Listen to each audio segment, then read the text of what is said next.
Hello बच्चों, welcome back to my channel. कैसे हैं आप सब लोग? आप लोग का जो डी ट्रिपल एस बी में अकाउंट्स असिस्टेंट का एग्जाम होने वाला है, जिसके लिए काफ़ी वीडियोस मैं आप लोग के ऑलरेडी लेकर के आई थी। तो अलग-अलग अब हम लोग जो सॉल्व कर रहे थे, अलग-अलग जो है टॉपिक वाइज़ कर रहे थे। जैसे कंपनी लॉ की अलग से मैंने वीडियो प्रोवाइड कराई थी आप लोगों को, जिसमें कंपनी लॉ से रिलेटेड ही क्वेश्चन थे। फाइनेंशियल मैनेजमेंट की अलग से प्रोवाइड कराई थी, ऑडिटिंग की। इसी तरह आज की वीडियो में हम जो बिज़नेस लॉ से रिलेटेड आएँगे, एक तो कंपनी लॉ भी आना है आपका। कंपनी लॉ जो है उससे रिलेटेड क्वेश्चंस भी पूछे जाएँगे और साथ ही जो बिज़नेस लॉ है वो भी पूछा जाएगा। दोनों चीज़ें साथ में दे रखी हैं, बेसिक क्वेश्चंस इससे आपके पूछे जा सकते हैं। तो आज की वीडियो में हम लोग कवर करेंगे बिज़नेस लॉ के बारे में कि क्या होता है, उसमें क्या-क्या चीज़ें आती हैं। तो जब हम बात बिज़नेस लॉ की करते हैं तो वहाँ पर आपका कॉन्ट्रैक्ट बहुत इंपॉर्टेंट है। कॉन्ट्रैक्ट एक्ट जो है आपका, उससे रिलेटेड क्वेश्चंस बहुत पूछे जाते हैं। 1872 जो अनुबंध अधिनियम 1872 है, बिज़नेस लॉ में मेनली वो कवर किया जाता है।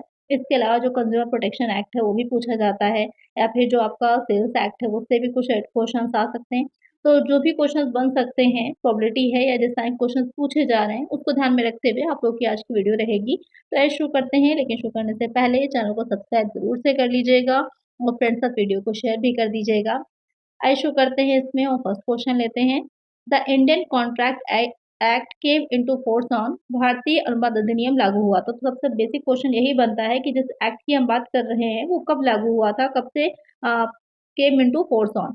तो 15 सितंबर 1872। तो आप देख रहे हैं 1872 सभी में दे रखा है, तो 1872 नाम ही इसका यही है, भारतीय अनुबंध अधिनियम 1872 या फिर इंडियन कॉन्ट्रैक्ट एक्ट 1872। अब ये कब से लागू हुआ था? तो 15 से, 1 सितंबर से, 1 अक्टूबर से या फिर 15 अक्टूबर से। तो कब से हुआ था? ये 1 सितंबर से लागू हुआ था। 1 सितंबर 1872 से ये लागू हुआ था। तो करेक्ट आंसर क्या हो जाएगा हमारा? ऑप्शन बी हो जाएगा। मेनली इसमें होता क्या है, जब भी हम बिज़नेस की बात कर रहे होते हैं तो 2 पार्टीज़ तो कम से कम होनी ही चाहिए। कॉन्ट्रैक्ट करने के लिए कम से कम 2 पार्टीज़ होनी चाहिए। एक अकेला व्यक्ति कॉन्ट्रैक्ट नहीं कर सकता। तो यहाँ पर मान लीजिए ए और बी 2 पक्ष हैं, 2 पार्टीज़ हो जाएँगी। एक कोई प्रपोज़ल रखेगा, बी उसको एक्सेप्ट कर लेता है तो प्रॉमिस बन जाता है। प्रॉमिस बन जाता है, वचन बन जाता है, उसमें कंसिडरेशन होता है। जैसे एक कोई साइकिल जो है सेल करनी थी बी को 500 में, तो यहाँ पर ए के पास साइकिल है, बी उसको 500 रुपीज़ दे करके उस साइकिल को परचेज़ कर सकता है। तो ये आपस में उन्होंने कॉन्ट्रैक्ट किया कि ठीक है कि हम ₹500 में साइकिल लेना चाहते हैं, बी ने कहा, तो ए ने कहा ठीक है, मैं भी ₹500 में आपको साइकिल देने को तैयार हूँ। तो क्या हो गया, आपस में उनका एक एग्रीमेंट हो गया। यहाँ पर उसका आपस में एक एग्रीमेंट हो गया, समझौता हो जाता है, तो उसे हम प्रॉमिस कहते हैं। उसके बाद जब वो एक-दूसरे को जो भी उनका कंसिडरेशन था, प्रतिफल था, एक्सचेंज कर देंगे, इसको साइकिल दे देगा और बी इसको 500 रुपीज़ दे देगा। तो क्या हो जाएगा, वो कॉन्ट्रैक्ट हो गया, यानी कि वहाँ पर निष्पादन हो गया। एक तरह से समझ लीजिए उस कॉन्ट्रैक्ट को वो कंप्लीट हो गया कि जो भी जिसको मिलना था वो मिल गया। तो ये सिंपल भाषा में, सिंपल से लैंग्वेज में समझ लीजिए कॉन्ट्रैक्ट क्या होता है। पहले एग्रीमेंट बनता है, उसके बाद कॉन्ट्रैक्ट होता है। एग्रीमेंट जब आपका पूरी तरह से वैलिड होता है, सही होता है, एनफोर्सेबल होता है, तब वो कॉन्ट्रैक्ट बन जाता है। चलिए नेक्स्ट क्वेश्चन लेते हैं। The Indian contract act applies on the, भारतीय अनुबंध अधिनियम निम्नलिखित पर लागू होता है। यानी कि जो कॉन्ट्रैक्ट एक्ट होता है वो किस पर अप्लाई कर होता है? Whole of India excluding Jammu and Kashmir या फिर including Jammu and Kashmir, states notified by the central government from time to time या फिर नन ऑफ देम। तो क्योंकि जो जम्मू कश्मीर है, अब तो धारा 370 जो थी वो हटाई जा चुकी है, तो वो भी एक नॉर्मल राज्य के तनाव पे हो चुका है। तो अब अलग नहीं है, लेकिन जिस टाइम पे ये लागू हुआ था, जो कॉन्ट्रैक्ट एक्ट आया था, तब क्योंकि अलग था, तो वहाँ पे इसलिए क्वेश्चन बनता था कि अलग है या फिर जो है सब पर एक साथ लागू होता है या फिर इस पे लागू नहीं होता। तो लेकिन जो इंडियन कॉन्ट्रैक्ट एक्ट है आपका, होल ऑफ इंडिया, अब अगर हम बात करें क्योंकि आज के टाइम के अकॉर्डिंग ही आपको आंसर करना है, तो इंक्लूडिंग जम्मू एंड कश्मीर, जम्मू और कश्मीर सहित पूरे भारत पर ही ये लागू होता है। एक आंसर हो जाएगा ऑप्शन बी। चलिए नेक्स्ट क्वेश्चन है। An agreement consist of reciprocal promises between at least, एक समझौते में कम से कम 4 पक्षों के 20 वार्षिक वादे होते हैं। 6 पक्ष होते हैं, 3 पक्ष 2 पक्ष। तो अभी मैंने आप लोग को बताया ए और बी 2 व्यक्ति यहाँ पर हमने मान लिए थे, तो मिनिमम 2 लोग होना कंपल्सरी है। एक अकेला व्यक्ति खुद से कोई भी एग्रीमेंट नहीं कर सकता। आप खुद से एक प्रॉमिस तो कर सकते हैं कि हाँ आपको इस एग्जाम को निकालना है, लेकिन वो कोई एग्रीमेंट नहीं है, वो लीगली वैलिड नहीं कहा जाता। लेकिन कम से कम 2 पक्ष यहाँ पर होने चाहिए, कोई भी एग्रीमेंट को, कॉन्ट्रैक्ट को करने के लिए। तो यहाँ पे क्या होता है, एट लीस्ट 2 पार्टीज़ यहाँ पर होनी चाहिए। 2 से ज़्यादा हो सकती हैं, लेकिन मिनिमम 2 होनी चाहिए। करेक्ट आंसर हो जाएगा ऑप्शन डी। चलिए नेक्स्ट क्वेश्चन है। Every promise and every set of promise forming the consideration for each other is an. प्रत्येक वादा और वादों का प्रत्येक सेट जो एक दूसरे के लिए प्रतिफल बनाता है, कॉन्ट्रैक्ट होता है, एग्रीमेंट होता है, ऑफर होता है, एक्सेप्टेंस होता है। यहाँ पर कह रहा है कि जो प्रॉमिस है या फिर जो सेट ऑफ प्रॉमिसेस है, तो अभी मैंने आपको समझाया ही था कि प्रॉमिस कैसे बनता है कि एक ने जो कोई प्रपोजल रखा, दूसरे ने ए ने कोई प्रपोजल रखा है।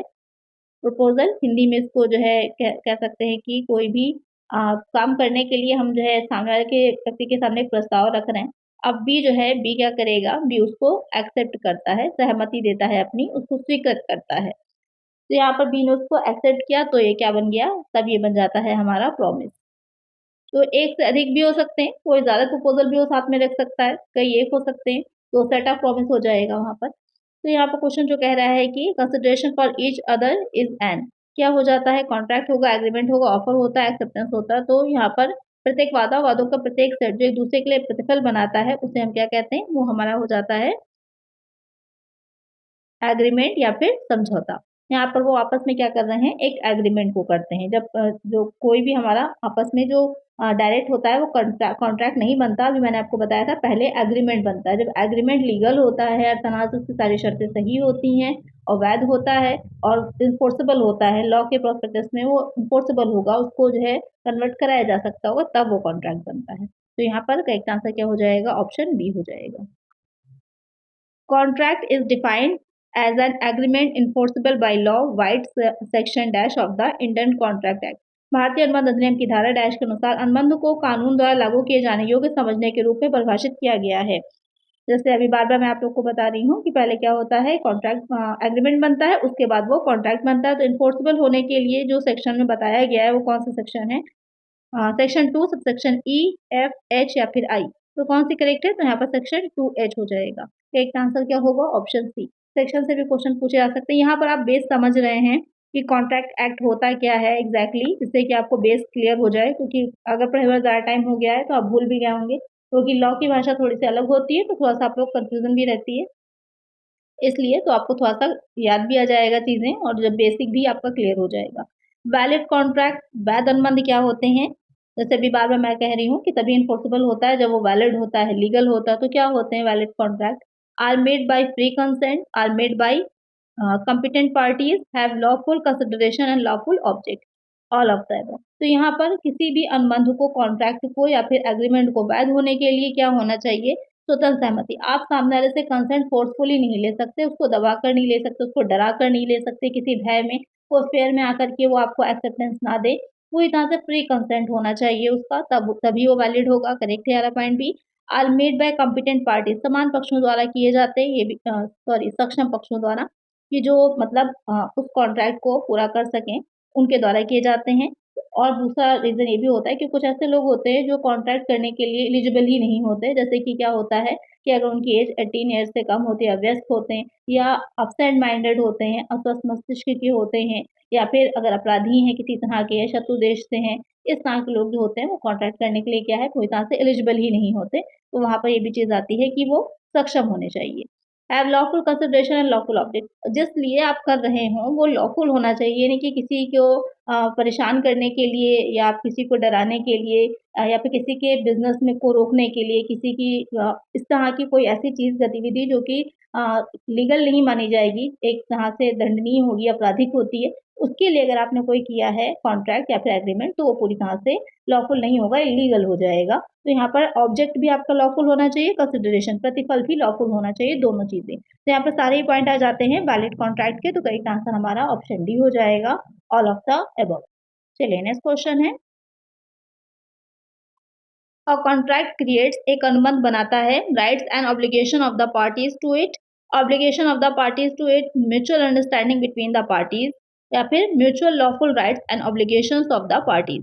यहाँ पे क्या कह रहा है, एक अनुबंध क्या बनाता है कि पक्षकारों के अधिकार और दायित्व, उन पक्षकारों के सिर्फ दायित्व, पक्षकारों के बीच आपसी समझ को, इसके पक्षकारों के आपसी वैध अधिकार और दायित्वों को। तो एक कॉन्ट्रैक्ट जो होता है वो क्या क्रिएट करता है, तो वो क्रिएट करता है, जब हम कॉन्ट्रैक्ट करते हैं तो वो आपको दायित्व, जो ऑब्लिगेशंस होते हैं उनको क्रिएट करता है। क्या दायित्व होते हैं, जो भी कंसिडरेशन होता है वो दायित्व बन जाता है। तो करेक्ट आंसर यहाँ पर ऑप्शन बी हो जाएगा कि इसके पक्षकारों के क्या दायित्व होते हैं और वो उसको पूरा करें। करेक्ट आंसर यहाँ पर ऑप्शन बी। चलिए नेक्स्ट क्वेश्चन है, in agreements of a purely domestic nature the intention of the parties to create legal relationship is. विशुद्ध रूप से घरेलू प्रकृति के समझौतों में कानूनी संबंध बनाने के लिए पक्षों का इरादा जो होता है to be prove to the satisfaction of the court presume to exist required to the extent of consideration not relevant at all।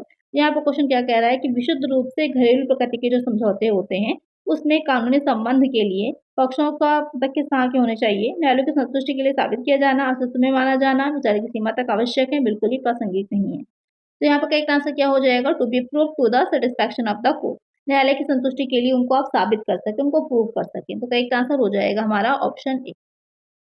चलिए नेक्स्ट क्वेश्चन है, dash is forbidden by law. Dash कानून द्वारा निषिद्ध है, valid contract, illegal agreement, voidable contract, unenforceable contract. तो यहाँ पर क्या क्वेश्चन कह रहा है कि कानून द्वारा यानी कि फॉरबिडन जो लॉ है उसको निषिद्ध करता है किस चीज को, एक वैध अनुबंध को, अवैध समझौते को, शून्यकरण अनुबंध को या फिर अपरिवर्तनीय अनुबंध को। तो यहाँ पर लॉ किसको करेगा, जो इलीगल होगा, लीगल नहीं होगा। तो यहाँ पर करेक्ट आंसर क्या हो जाएगा, ऑप्शन बी। कॉन्ट्रैक्ट तक तो हम तब पहुंचेंगे ना जब एग्रीमेंट लीगल होना चाहिए, इसको ध्यान में रखिएगा। पहले तो एग्रीमेंट ही लीगल होना चाहिए, तो यहाँ पर सीधा आंसर आपका इलीगल एग्रीमेंट हो जाएगा। एक आंसर है ऑप्शन बी। चलिए नेक्स्ट क्वेश्चन है, A makes a contract with B to beat his business competitor, this is an example of. A अपने व्यापारिक प्रतिद्वंदी को हराने के लिए बी के साथ अनुबंध करता है, ये एक उदाहरण है। वैलिड कॉन्ट्रैक्ट का, इलीगल एग्रीमेंट का, वाइडेबल कॉन्ट्रैक्ट का, अनइन्फोर्सेबल कॉन्ट्रैक्ट का। अब जैसे मैंने आपको बताया था कि अभी जो हमने वैलिड कॉन्ट्रैक्ट के लक्षण, जो फीचर्स के हैं, कैरेक्टरिस्टिक्स के हैं, जो पढ़े थे, उसमें क्या था कि जो कंसिडरेशन होना चाहिए वो लीगल भी होना चाहिए, लॉफुल होना चाहिए, ऑब्जेक्ट भी क्या होना चाहिए, लॉफुल होना चाहिए। तो यहाँ पर क्या कह रहा है कि ए मेक्स अ कॉन्ट्रैक्ट, ए जो है बी के साथ एक कॉन्ट्रैक्ट करता है, किस लिए, to beat his business competitor, जो उसका बिजनेस कंपटीटर है, जो उसके साथ बिजनेस में प्रतिद्वंदी है, वो कहता है उसको मारने के लिए, उसको हराने के लिए कहता है। This is an example of. तो ये किस तरह का, तो इस तरह की कोई भी अगर आप काम कर रहे हैं, एक्टिविटी कर रहे हैं, तो पूरी तरह से इलीगल, लीगल ही नहीं है, तो क्या हो जाएगा, इलीगल एग्रीमेंट होगा। एग्रीमेंट ही क्या होगा, अवैध समझौता होगा। एक आंसर क्या हो जाएगा हमारा, ऑप्शन बी हो जाएगा।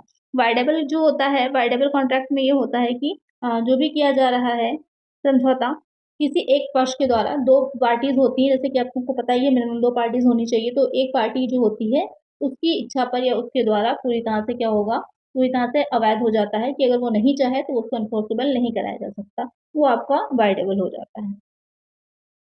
All contract is and dash होते हैं, सभी अनुबंध क्या होते हैं, ऑफर होते हैं, अग्रीमेंट होते हैं, एक्सेप्टेंस होते हैं, ट्रांजैक्शन होते हैं। क्वेश्चन बहुत पूछा जाता है कि जो कॉन्ट्रैक्ट होते हैं सभी वो किस तरह के होते हैं। तो जितने भी कॉन्ट्रैक्ट होते हैं पहले क्या होते हैं, एग्रीमेंट होते हैं। मैंने पहले ही बताया था, सबसे पहले क्या होता है, प्रपोजल रखा जाता है, एक प्रस्ताव रखा जाता है सबसे पहले, उसके बाद प्रस्ताव के बाद होता है उसको स्वीकृत किया जाता है, तो एक्सेप्टेंस आ जाता है कि स्वीकृति दी जाती है उसकी।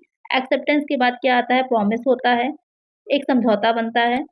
प्रॉमिस के बाद क्या होता है, प्रॉमिस में कंसिडरेशन होना चाहिए, कंसिडरेशन होना चाहिए उसमें कोई आपस में। उसके बाद वो क्या बन जाता है, फिर वो बनता है एग्रीमेंट आपका। और जब वो एग्रीमेंट क्या होता है, पूरी तरह से वैलिड होता है, लीगल होता है, उसके बाद वो क्या बन जाता है, उसे हम कॉन्ट्रैक्ट बना देते हैं, कॉन्ट्रैक्ट वो कहलाता है। तो ये पूरी थी इसकी जो प्रोसेस होती है वो। तो यहाँ पे क्या है, all contract is an agreement. सभी जो कॉन्ट्रैक्ट होते हैं, अनुबंध होते हैं, वो पहले एक समझौता होते हैं, ठहराव होते हैं। और जितने भी लेकिन एग्रीमेंट होते हैं, ज़रूरी नहीं है कि वो सब कॉन्ट्रैक्ट बन पाए। क्यों ऐसा? ऐसा इसलिए होता है कि अगर वो लीगल नहीं है, उनका जो कंसिडरेशन हो लॉफुल नहीं है, ऑब्जेक्ट लॉफुल नहीं है, तो हो जाता है कि वो एग्रीमेंट ही रह जाते हैं, कॉन्ट्रैक्ट में कन्वर्ट नहीं हो पाते। तो यहाँ पर एक आंसर क्या होगा, ऑप्शन बी हो जाएगा। चलिए नेक्स्ट क्वेश्चन है, चलिए नेक्स्ट क्वेश्चन है, dash is made by words written. Dash लिखित शब्दों द्वारा किया जाता है, express contract, implied contract, tax contract या फिर unlawful contract.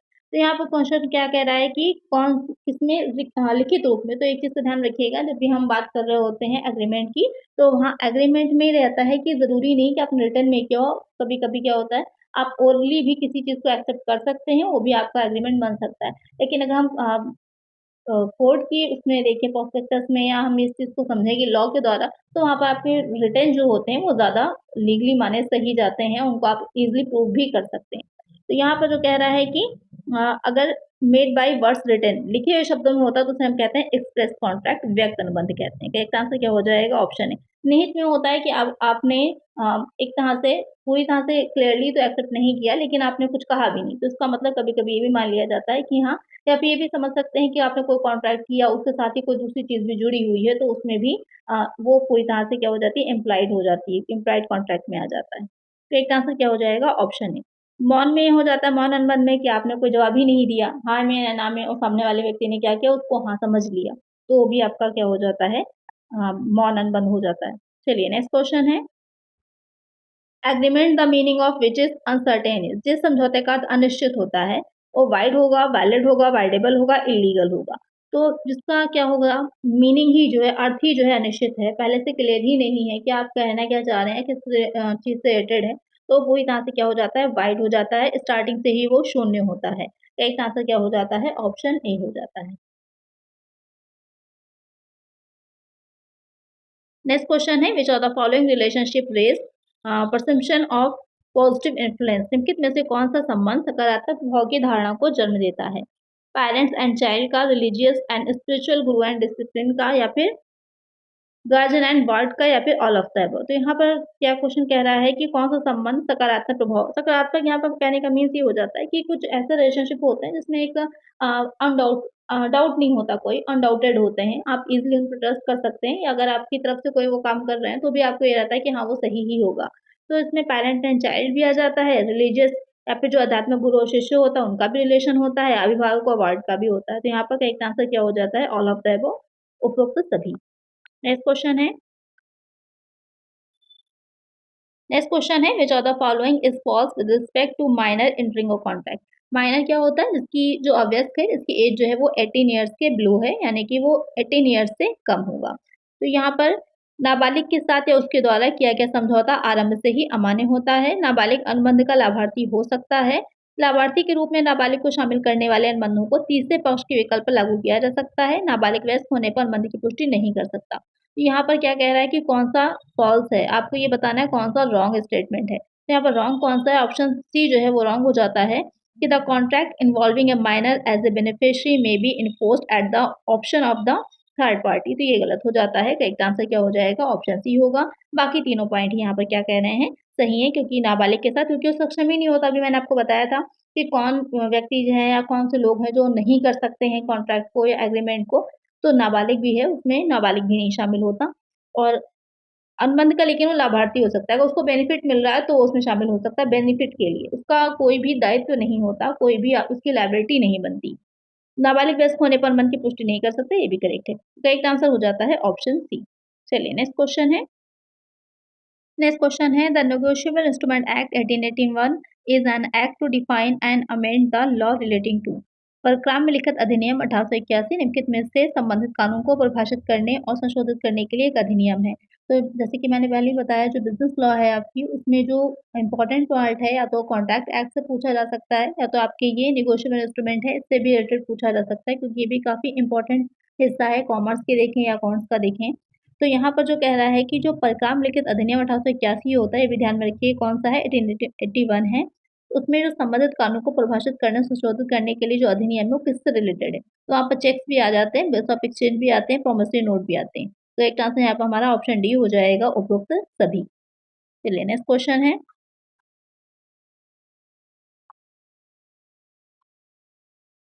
Next question number आपका 17 हो जाता है कि in a promissory note how many parties are involved. वचन पत्र में कितने पक्ष शामिल होते हैं? 1, 2, 3 या फिर 4। जो प्रोमिसरी नोट होता है एक तरह का प्रॉमिस होता है कि प्रॉमिस कर रहे हैं आप दूसरे व्यक्ति को कुछ पैसे या कुछ जो भी अमाउंट है उसको देने के लिए। जो आपके बिल ऑफ एक्सचेंज होगा या जो चेक होता है उसमें एक ऑर्डर होता है, लेकिन जो प्रोमिसरी नोट होता है उसमें एक प्रॉमिस होता है। ये दोनों के बीच का बहुत ही मेजर डिफरेंस है, ध्यान में रखिएगा। तो इसमें कोई आदेश नहीं दिया जाता बल्कि वचन दिया जाता है। तो इसमें कितनी पार्टीज़ इन्वॉल्व होती हैं? 1, 2, 3 या फिर 4। तो यहाँ पर 2 पार्टीज़ इन्वॉल्व होती है, एक आंसर हो जाएगा ऑप्शन बी। जैसे कि चेक होता है तो एक चेक को लिखने वाला व्यक्ति है, जैसे कि आप हैं, सपोज़ कर लीजिए आप हैं, ए हैं, आपने कोई चेक किसी व्यक्ति पर लिखा, तो आप किसके थ्रू लिखते हैं? बैंक के थ्रू लिखते हैं ना, क्योंकि बैंक में डिपॉज़िट करेंगे तो आप किसी बैंक के थ्रू ही लिखते हैं। बैंक क्या करता है? उस व्यक्ति को, सपोज़ कर लीजिए बी कोई व्यक्ति है तो उसको पेमेंट करता है, या बेयरर चेक है या तो उसके अकाउंट में ट्रांसफर कर दिया जाता है अमाउंट। तो इसमें कितने पक्ष हो गए आपके, 1, 2 और 3। तो इसमें आपके 3 जो है पक्ष होते हैं, इसलिए यहाँ पर लेकिन प्रॉमिसरी नोट जो होता है उसमें सिर्फ 2 पार्टीज ही होती हैं, 3 नहीं होती। करेक्ट आंसर यहाँ पर हो जाता है ऑप्शन बी। चलिए नेक्स्ट क्वेश्चन है, which is not correct about the promissory note. इसमें से क्या जो है वो प्रोमिसरी नोट के बारे में करेक्ट नहीं है। It contains a conditional undertaking, it contains the amount mentioned on it, it is an instrument in writing या फिर it is signed by the maker. यानी कि इसमें एक सशर्त वचनबद्धता होती है, यानी कि कंडीशन होती है। इसमें उस पर उल्लिखित राशि होती है, लिखित रूप से एक साधन है, इसे बनाने वाले द्वारा हस्ताक्षरित होता है। तो यहाँ पर क्या करेक्ट नहीं है, नॉट लगा हुआ है। तो अभी मैंने बताया था कंडीशनल नहीं होता, उसमें कोई कंडीशन नहीं होती है बल्कि अनकंडीशनल होता है। तो करेक्ट आंसर क्या हो जाता है, ऑप्शन ए हो जाएगा। बाकी यहाँ पर इसमें एक अमाउंट भी लिखा होता है, लिखित में होता है, एक इंस्ट्रूमेंट भी है और साथ में इसका सिग्नेचर भी होते हैं मेकर की। चलिए नेक्स्ट क्वेश्चन है,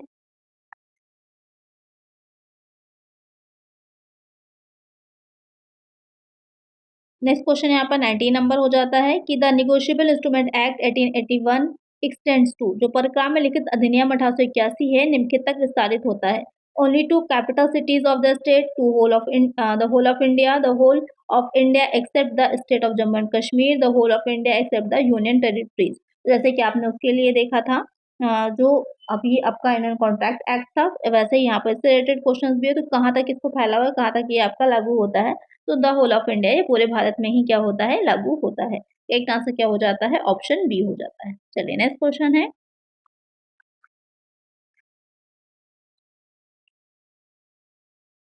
जो 20 नंबर क्वेश्चन है, section 5 of the NI act deals with, जो सेक्शन 5 है वो किससे रिलेटेड है। जो NI act, negotiable instrument act को ही शॉर्ट में एनआई बोला जाता है। तो यहाँ पर ये क्वेश्चन काफी इंपॉर्टेंट है, सेक्शन से रिलेटेड क्वेश्चन आके पूछे जा सकते हैं।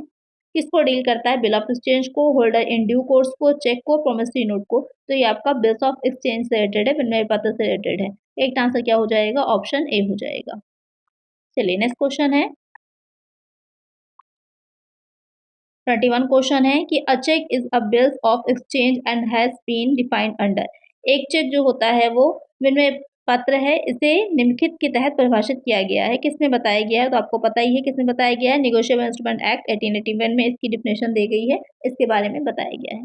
एक आंसर क्या हो जाएगा हमारा, ऑप्शन ए हो जाएगा। चलिए नेक्स्ट क्वेश्चन है, question number 22, when a bill is said to be dishonoured. जो एक बिल होता है उसको अगर अनादरित कर दिया जाता है तब।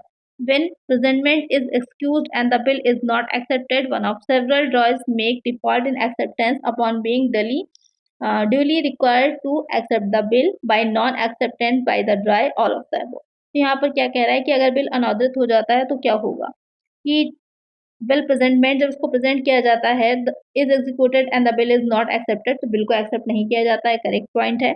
One of server drive make default, कुछ डिफॉल्ट हो सकता है इसमें, जिसकी वजह से क्या होगा कि उसको एक्सेप्ट नहीं करेगा या कोई चूक कर दी गई हो, या फिर एक्सेप्ट ही नहीं किया जा रहा है हर्ता द्वारा। तो ये तीनों ही पॉइंट्स करेक्ट हो जाते हैं। करेक्ट आंसर हमारा ऑप्शन डी होता है, कि कोई भी बिल जब डिसऑनर कर दिया जाता है तो उसको पहली बात तो एक्सेप्ट नहीं किया जा रहा है, इसीलिए डिसऑनर किया जा रहा है। हो सकता है टाइम लिमिट निकलने के बाद प्रस्तुत किया गया हो, इसलिए जो है हो, या फिर एक्सेप्ट ही नहीं कर रहा है ड्राई, ये भी रीज़न हो सकता है। तो किसी भी रीज़न से उसको डिसऑनर किया जा सकता है। तो एक आंसर यहाँ पर ऑप्शन डी हो जाएगा। चलिए नेक्स्ट क्वेश्चन है, question number 23, instrument entitled to period of grace is. जो अनुग्रह अवधि होती है का कौन साधन अधिकारी होता है। A bill or note payable on demand, a cheque, a bill or note in which no time is mentioned, a bill or note payable after sight. यहाँ पर क्वेश्चन क्या कह रहा है कि जो अनुग्रह दिवस क्या होता है, कि जब आपकी जो एक मैच्योरिटी टाइम होता है, मैच्योरिटी पीरियड होता है, उस मैच्योरिटी पीरियड के बाद की जो कुछ टाइम लिमिट दी जाती है आपको, कि उस टाइम लिमिट तक आप उस चेक को या जो भी आपका विपत्र है, इंस्ट्रूमेंट है, उसको प्रस्तुत कर सकते हैं, उसका अमाउंट ले सकते हैं। वो आपका अनुग्रह दिवस या फिर पीरियड ऑफ ग्रेस कहलाता है। कितने टाइम का होता है, आप लोग मुझे कमेंट करके बताइए कि जो पीरियड ऑफ ग्रेस है वो कितनी उसकी अवधि जो होती है, उसकी टाइम पीरियड जो होता है वो कितना होता है, ये आप लोग मुझे कमेंट करके बताइएगा। यहाँ पर किससे रिलेटेड होता है, जो क्वेश्चन आपका कह रहा है कि तो अ bill or note payable after site, जब आप जो है देखने के बाद दे बिल या नोट जो होता है, जो साइट पर होता है कि आपने जब उसको वो किया है, एक लिमिट टाइम दे रखी है कि इस टाइम पर जब आप उसको प्रस्तुत करेंगे तो वहाँ पर आपको पेमेंट मिल जाएगा। तो उसके बाद की जो टाइम पीरियड होता है वो आपका ग्रेस पीरियड कहलाता है। तो करेक्ट आंसर क्या हो जाएगा? ऑप्शन डी होगा। नेक्स्ट क्वेश्चन है, which section of the NI act defines the word negotiable instrument? जो एनआई अधिनियम की कौन सी धारा परक्राम में लिखे शब्दों को परिभाषित करती है? सेक्शन 15, 14, 13 ए 13। तो किससे रिलेटेड है जहां पर आपकी इंस्ट्रूमेंट के बारे में बताया गया? वो तो सेक्शन 13 है। करेक्ट आंसर ऑप्शन डी है। सेक्शन दोस्त ध्यान में रखिएगा, क्वेश्चन में सेक्शन बहुत पूछे जाते हैं। चलिए नेक्स्ट क्वेश्चन है, नेक्स्ट क्वेश्चन यहाँ पर हो जाएगा, the maker of a bill of exchange or cheque is called? विनय पत्र या चेक बनाने वाले को कहा जाता है the drawee, the payee, the drawer या फिर बैंकर। तो जो बना रहा है, जो लिख रहा है, उसको क्या कहते हैं? ये क्वेश्चन कह रहा है तो उसको हम द ड्रायर बोलते हैं, आहर्ता बोलते हैं। एक आंसर क्या हो जाता है? ऑप्शन सी हो जाता है। और जो व्यक्ति को मिलेगा उसको ड्राई बोला जाता है, ये आपका हो जाता है। चलिए नेक्स्ट क्वेश्चन है, यहाँ पर 26 number question, a cheque is a dash drawn upon a specified banker and payable on demand. जो चेक है एक डैश है जो किसी निर्दिष्ट बैंकर पर खींचा जाता है, लिखा जाता है और मांग पर देय होता है। बिल ऑफ एक्सचेंज है, हुंडी है, प्रोमिसरी नोट है, नन ऑफ द अबव। तो क्या है? जो आपका एक चेक होता है बिल ऑफ एक्सचेंज होता है। बिल ऑफ एक्सचेंज है, विनय पत्र में के अंतर्गत ही आता है। तो करेक्ट आंसर क्या हो जाता है? ऑप्शन ए हो जाता है।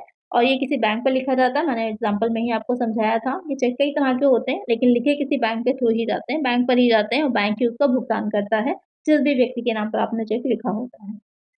और जो हुंडी होता है ये देशी एक तरह से कहें कि लोकल लैंग्वेज में वहाँ पर जो चल रहे होते हैं बिजनेस से रिलेटेड जो पत्र होते हैं लोकल लैंग्वेज के, वो हुंडी कहलाते हैं। चलिए नेक्स्ट क्वेश्चन है, ये भी आपका सेक्शन से रिलेटेड क्वेश्चन है, the definition of promissory note has been defined in the NI act. इन एनआई अधिनियम में प्रोमिसरी नोट की परिभाषा इस प्रकार दी गई है, सेक्शन 7, सेक्शन 6, 5, 4। तो यहाँ पर प्रोमिसरी नोट की जो डिफिनेशन है वो किस सेक्शन में है? तो आपकी सेक्शन 4 हो जाती है। एक आंसर क्या हो जाता है हमारा? ऑप्शन डी हो जाएगा। चलिए नेक्स्ट क्वेश्चन है, नेक्स्ट क्वेश्चन यहाँ पे 28 हो जाएगा और प्रीवियस क्वेश्चन जो था वो 27 था। The NI act 1881 came into force with effect from. जो एनआई अधिनियम 1881 है वो कब से लागू हुआ था? जिस तरह से अभी हमने देखा था कि जो हमारा कॉन्ट्रैक्ट एक्ट था कब से लागू हुआ था, इसी तरह एनआई एक्ट है ये कब से लागू हुआ है? फर्स्ट डे ऑफ अप्रैल 1882 या फिर अप्रैल 1881। तो ये कब से लागू हुआ था? तो ये आपका हो जाता है, ये अधिनियम तो 1881 कहलाता है। जैसे कि हमको पता ही है बहुत से ऐसे एक्ट हैं, जैसे कि 1961 ही है आपका income tax act.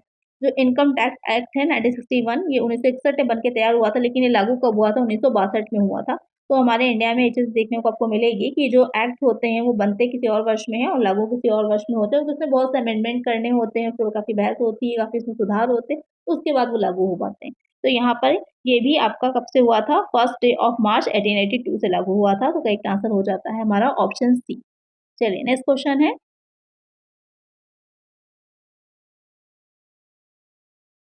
29 number question हो जाएगा कि in case of bills of exchange, जो विनिमय बिल है उसमें स्वीकृति होती है या मामले के आधार पर निर्भर करता है कि यदि बिल देखने के बाद भुगतान योग्य है तो आवश्यक है, आवश्यक नहीं है, उपरोक्त में से कोई नहीं। In case of bill of exchange the acceptance is, it depends on the case to case basis necessarily if the bill is payable after sight, not necessary, none of the above। तो bill of exchange में क्या होता है? यहाँ पर जो आपका acceptance होती है वो क्या होगी? It depends on the case to case basis, अलग अलग केस पे डिपेंड करता है कि किस तरह का है, क्योंकि ये कई तरह के होते हैं, कई प्रकार होता है। तो यहाँ पर करेक्ट आंसर क्या हो जाएगा? ऑप्शन बी हो जाएगा। चलिए नेक्स्ट क्वेश्चन है, 30 नंबर क्वेश्चन है आपका कि what is not true about a cheque. इसमें से चेक के बारे में कौन सी चीज़ जो है वो कौन सा स्टेटमेंट गलत है? इट में contain a conditional order, check must be signed by the maker, the check must contain the date, the amount must be specifically mentioned in figures and words।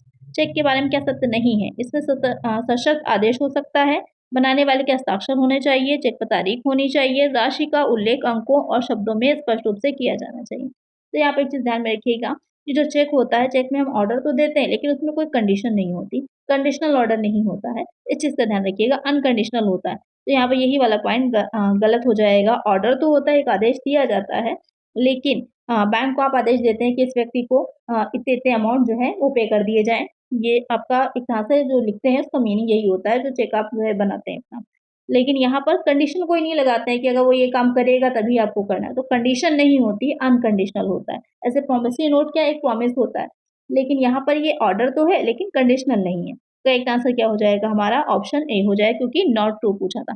बाकी तीनों ही क्या होता है साइन भी किया जाता है, डेट भी एक लिखी होती है उसके ऊपर और जो भी आप अमाउंट होता है वो स्पेसिफिकली आपका फिगर और वर्ड्स दोनों में ही आप मेंशन करते हैं। तो बाकी तीनों पॉइंट करेक्ट हैं। तो एक आंसर क्या है यहाँ पर हमारा ऑप्शन ए हो जाएगा। आज के वीडियो में कुछ इंपॉर्टेंट क्वेश्चंस मैंने बिजनेस लॉ से रिलेटेड आप लोग को कराए और भी इसमें वीडियोस आएंगे जिसमें और भी क्वेश्चंस मैं इंक्लूड करूंगी जो कि आपके एग्जाम से रिलेटेड जो है काफी इंपॉर्टेंट है। जो लास्ट वाले क्वेश्चन थे आपके 15 क्वेश्चन से बहुत ही इंपॉर्टेंट है, इससे रिलेटेड क्वेश्चन आपके रिपीटेबल एससी में जो पेपर हुआ था उसमें भी पूछे गए हैं काफी। तो उसको ध्यान में रखकर ही मैंने सेक्शंस को इंक्लूड किया क्योंकि सेक्शंस काफी पूछी जाती हैं। तो आई होप आपको वीडियो अच्छी लगी होगी, हेल्पफुल रही होगी। अगर वीडियो अच्छी लगी है तो लाइक ज़रूर से कर दीजिएगा, चैनल पर नए सब्सक्राइब कर लीजिएगा और फ्रेंड्स तक वीडियो को शेयर भी कर दीजिएगा। चलिए मिलते हैं नेक्स्ट वीडियो में। Thank you.